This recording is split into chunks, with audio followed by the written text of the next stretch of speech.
களம்லாம் வந்து ஒரு high speed ஷாட்லாம் வந்து யாருமே ஷார்ட் ஃபிலிம்லாம் டைமில் பண்ணல. ஆ அவர் வந்து ஒரு திருடுற சீன் தான் இருக்கும்.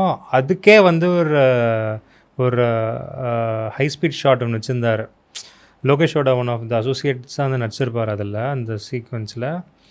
அதுக்கெலாம் எனக்கு ஸ்கோரிங் பண்ணும்போதே டிஃப்ரெண்ட்டாக இருந்துச்சு. ஆனால் சூப்பராக இருக்கே இந்த சீக்வன்ஸே, ஜஸ்ட்டு திருடுற ஷாட் தான் அது. போய் திருடிட்டு அவன் ஓடணும், அப்போ தான் பிஜிஎம் டேக் ஓவர் ஆகணும். ஸோ அப்போது அந்த இதுக்கே அந்த ஒரு பில்டப்லாம் வந்து ஒர்க் பண்ணி பண்ணோம். செமையாக இருந்துச்சு அந்த எக்ஸ்பீரியன்ஸே. ஓகே. அண்ட் அப்போவே களம்லேயுமே வந்து என்னென்னா லோகேஷ் வந்து அந்த இந்த இது வச்சுருப்பார்,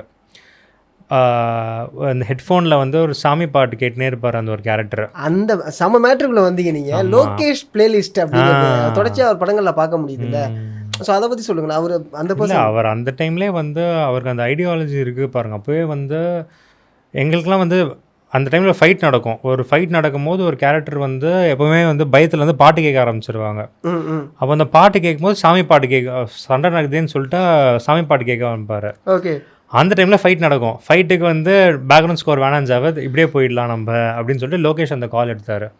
அது செம்ம ஃப்ரெஷ்ஷாக இருந்துச்சு அது. ஓகே. அந்த டைமில் ஆக்சுவலி வந்து இந்த பாட்டு இருந்துச்சு, அந்த சொல்லுக்கு முருகா, அந்த சாங் தான் இருந்துச்சு. பட் அது அந்த ஷார்ட் ஃபிலிமாக வரைக்கும் அந்த சாங் தான் இருந்துச்சு. பட் அவியலில் போகும்போது ரைட்ஸ் இஷ்யூனால பாட்டை மாற்றிட்டாங்க, வேற ஒரு பாட்டு மாற்றிட்டாங்க. ஓகே. ஓகே. ஆனால் சாமி பாட்டு தான், வேறு சாமி பாட்டு போட்டாங்க. பட் ஃபஸ்ட்டு இருந்தது அந்த சாங் தான்.